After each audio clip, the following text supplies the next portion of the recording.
Praise the lord. ప్రార్థన చేసుకుని వాక్యాన్ని ధ్యానం చేసుకుందాం. మహాగణుడు, పరిశుద్ధుడా, జీవాధిపతి, జీవం కలిగిన వాడా, నీకు వందనాలు. నీ ఉచితమైన కృపను బట్టి ప్రార్థన చేస్తాం. వాక్యము చెప్పుచుండగా మంచి జ్ఞానాన్ని దయచేయండి. నా నోటిని ముట్టండి, పెదవులను ముట్టండి. మీ సహాయాన్ని దయచేయండి. మీ వాక్య జ్ఞానాన్ని దయచేయమని అయా, వినేవారికి మంచిగా వివరించగలిగిన జ్ఞానాన్ని, మీ ఆత్మశక్తిని, అభిషేకాన్ని నాకు దయచేసి మీ మహిమ కొరకు వాడుకొనమని యేసునామములో అడిగి వేడుకొనుచున్నాము తండ్రి, ఆమేన్. వాక్యాన్ని చెప్పుకుందాం. యాకోబు కుమారుడైన యోసేపును గురించి వాక్యాన్ని మనము ధ్యానము చేసుకుందాం. యోసేపు అనగా యెహోవా వృద్ధి పొందించును. యోసేపు యాకోబునకు 11వ కుమారుడు, రాహేలునకు ప్రథమ కుమారుడు. యోసేపు తన తండ్రికి ప్రియమైన కుమారుడు. ఆదికాండము 37వ అధ్యాయము 3వ వచనము. యేసుక్రీస్తు కూడా తన తండ్రికి ప్రియమైన కుమారుడు. మత్తయి సువార్త 3వ అధ్యాయము 17వ వచనం. మనము కూడా మన తండ్రికి ప్రియులైన పిల్లల వలె ఉండాలి. ఎఫెసీ పత్రిక 5వ అధ్యాయము 1వ వచనం. అలాగే యోసేపు విచిత్రమైన అంగీ కలిగి ఉన్నాడు. ఆదికాండము 37వ అధ్యాయము 3వ వచనము. యేసుక్రీస్తు కూడా అంగీ కలిగి ఉన్నాడు. యోహాను సువార్త 19వ అధ్యాయము 23, 24 వచనాలు. అలాగే మనము తెల్లని వస్త్రములను ధరించిన వారము. ప్రకటన గ్రంథము 7వ అధ్యాయము 13వ వచనం. యోసేపు అంగీని తన అన్నలు లాగివేసుకున్నారు. ఆ అంగీని వారు లాగివేసుకుని గొర్రెపిల్ల రక్తములో దాన్ని ముంచారని వాక్యం చెబుతుంది. ఆదికాండం 37వ అధ్యాయము 23వ వచనము. అలాగే యేసుక్రీస్తు అంగీని కూడా సైనికులు లాగివేసుకున్నారు. యోహాను సువార్త 19వ అధ్యాయము 24వ వచనము. ఆదాము అవ్వల వస్త్రాలను కూడా అపవాది లాగివేసుకున్నాడు. ఆదికాండం 3వ అధ్యాయము 10వ వచనంలో. మనము మన వస్త్రాలను కాపాడుకోవాలి అనగా గొర్రెపిల్ల రక్తములో దినదినము కూడా మన వస్త్రాలను ఉదుకుని వాటిని తెలుపు చేసుకోవాలని వాక్యం చెప్తుంది. ప్రకటన గ్రంథం 7వ అధ్యాయము 14వ వచనం. యోసేపు చెడుతనాన్ని సహించని వాడు అనగా తన అన్నలు చేస్తున్న చెడును సహించలేకపోయాడు. తండ్రితో చెబుతూ ఉండేవాడు వాడు చేస్తున్న చెడ్డ పనులన్నీ కూడా. ఆదికాండం 37వ అధ్యాయము 2వ వచనము. అలాగే యేసుక్రీస్తు కూడా చెడుతనము సహించని వాడు. శాస్త్రులను పరిసయ్యులను ఆయన గద్దించాడు. అలాగే దైవజనుడు కూడా చెడును గద్దించేవాడుగా, పాపాన్ని ఖండించేవాడుగా ఉండాలని వాక్యం చెప్తుంది. తిమోతి 2వ పత్రిక 3వ అధ్యాయము 17వ వచనము. యోసేపు తన అన్నల చేత 20 తులముల వెండికి అమ్మివేయబడ్డాడు. ఆదికాండం 37వ అధ్యాయము 28వ వచనము. అలాగే యేసుక్రీస్తు తన శిష్యుని చేత 30 వెండి నాణెములకు అమ్మివేయబడ్డాడు. మత్తయి సువార్త 26వ అధ్యాయము 15వ వచనము. అలాగే మనమైతే కొనబడిన వారము అని వాక్యం చెప్తుంది. కొరింథీ పత్రిక 1వ పత్రిక 6వ అధ్యాయం 20వ వచనము, 7వ అధ్యాయము 23వ వచనములో చెప్పబడింది. అలాగే యోసేపు శోధింపబడినను పాపము చేయలేదు. ఆదికాండం 39వ అధ్యాయం 7 నుండి 12 వచ్చిన వరకు. పొతేఫరు భార్య తను బలవంతము చేసినప్పటికైనా యోసేపు పాపానికి దూరంగా పారిపోయాడు కానీ పాపము చేయలేదు. పరిశుద్ధతను కాపాడుకున్నాడు. అలాగే యేసుక్రీస్తు కూడా పాపము లేని పరిశుద్ధుడిగా ఈ మలినమైన పాపమైన లోకంలో జీవించాడు. తన పరిశుద్ధతను కాపాడుకున్నాడు. పేతురు 1వ పత్రిక 1వ అధ్యాయం 14వ వచనం. మనము కూడా పరిశుద్ధులుగా జీవించాలి. మనము కూడా పరిశుద్ధతను దేవుని కొరకు కాపాడుకోవాలి. దేవుని రాజ్యము కొరకు కాపాడుకోవాలి. యేసుక్రీస్తు చెప్తున్నాడు పేతురు 1వ పత్రిక 1వ అధ్యాయం 14వ వచనంలో, నేను పరిశుద్ధుడనై ఉన్నాను కాబట్టి మీరు కూడా పరిశుద్ధులుగా ఉండండి అని చెప్పి ఆయన చెప్తున్నాడు. అలాగే యోసేపు పొతేఫరు భార్యను ఎదిరించాడు. ఆదికాండం 39వ అధ్యాయం 7 నుండి 12 వచనాల వరకు. అలాగే యేసుక్రీస్తు కూడా తనను శోధించిన అపవాదిని ఎదిరించాడు. మత్తయి సువార్త 4వ అధ్యాయము 1 నుండి 10 వచనాల వరకు. అలాగే మనము కూడా అపవాదిని ఎదిరించే వారముగా ఉండాలి.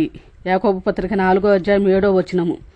అపవాదిని ఎదురించండి, అప్పుడు వాడు మీ యుద్ధం నుండి పారిపోవును అని దేవుని వాక్యం చెప్తుంది. అపవాదిని ఎదిరించాలంటే మనకి దేవుని ఆత్మబలము ఆత్మశక్తి కావాలి. ఆత్మబలము ఆత్మశక్తి మనం ఆయన యుద్ధ నుండే పొందుకునే వారముగా ఉండాలి. యోసేపు కీడు చేసిన తన అన్నలను క్షమించాడు. క్షమించే మనస్సు కలిగిన వాడు. చెడ్డ మనుషులను, తన అన్నయ్యలను యోసేపు క్షమించాడు. మంచి మనస్సు కలిగిన వాడని వాక్యం చెప్తుంది. ఆదికాండం 50వ అధ్యాయము 15 నుండి 21 వచనాల వరకు. అలాగే యేసుక్రీస్తు కూడా తనను సిలువ వేసిన వారిని క్షమించాడు.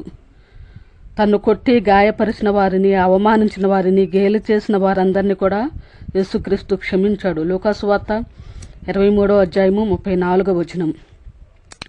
అలాగే మనకు కూడా దేవుడు క్షమించమని చెప్పుతున్నాడు.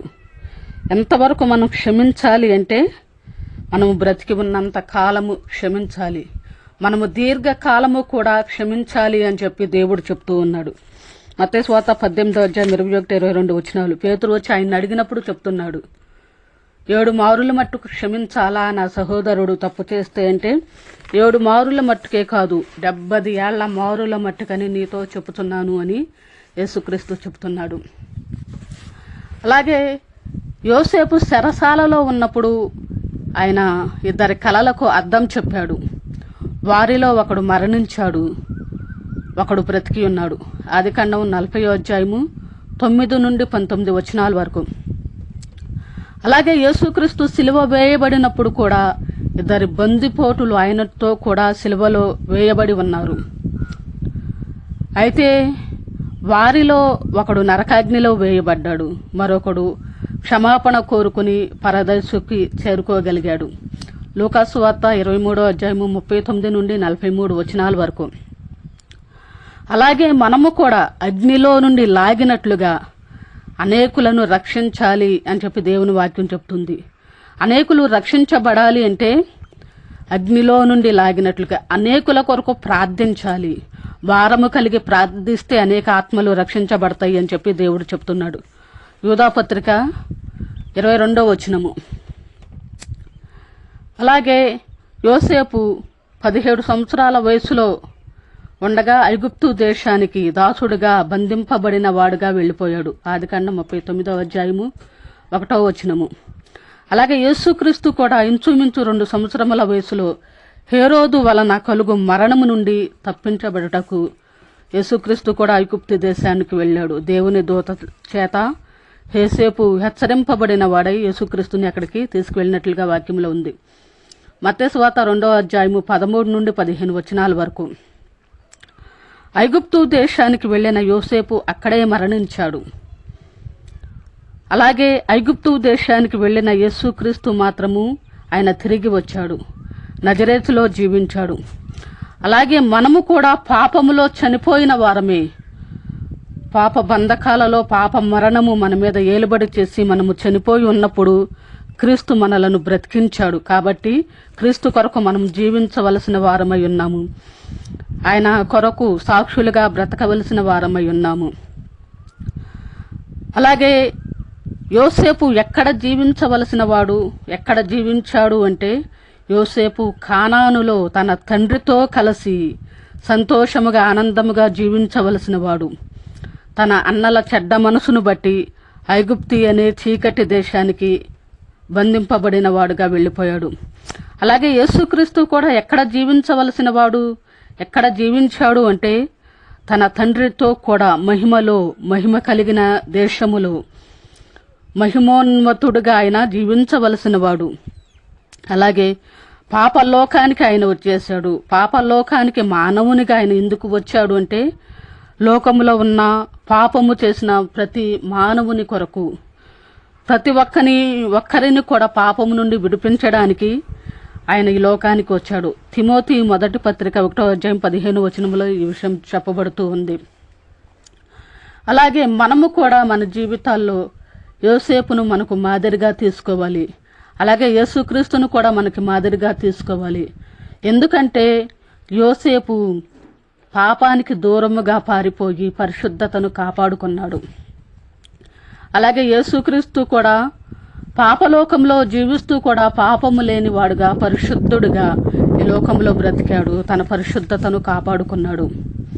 అలాగే మనము కూడా మన అపవిత్రతను విడిచిపెట్టాలి, పరిశుద్ధతను పొందుకోవాలి. యేసుక్రీస్తును ఆయన శిష్యులు వాళ్ళు నడిచినట్లు మనము కూడా నడవాలి. పౌలు చెప్తున్నాడు, నేను క్రీస్తుని పోలి నడుచుకొనుతున్న ప్రకారము మీరు నన్ను పోలి నడుచుకొనుడి అని. అయితే యేసుక్రీస్తుకున్న మనస్సును మనం కూడా సంపాదించుకోవాలి. యేసుక్రీస్తు ఈ లోకంలో ఉంటూ ఎలా జీవించాడో, ఎలా బ్రతికాడో దానిని ఆలోచించుకొని మనము దేవుని కొరకు జీవించవలసిన వారముగా ఉన్నాం. అలాగే వారిని మాదిరిగా తీసుకుని మన భక్తి జీవితాన్ని, మన ప్రార్థనా జీవితాన్ని మనం కాపాడుకుందాం. దేవుని కొరకే మన జీవితాన్ని, విశ్వాసాన్ని కాపాడుకుందాం. అంతము వరకు, మనము మరణించే అంతము వరకు మన రక్షణను, మన విశ్వాసాన్ని మనము కాపాడుకుంటూ మహిమ కలిగిన దేవుని రాజ్యానికి, ఆ విలువైన దేవుని రాజ్యంలో పాలు పొందడానికి మనం సిద్ధపడదాం. ఇట్టి మాటలు దేవుడు దీవించునుగాక.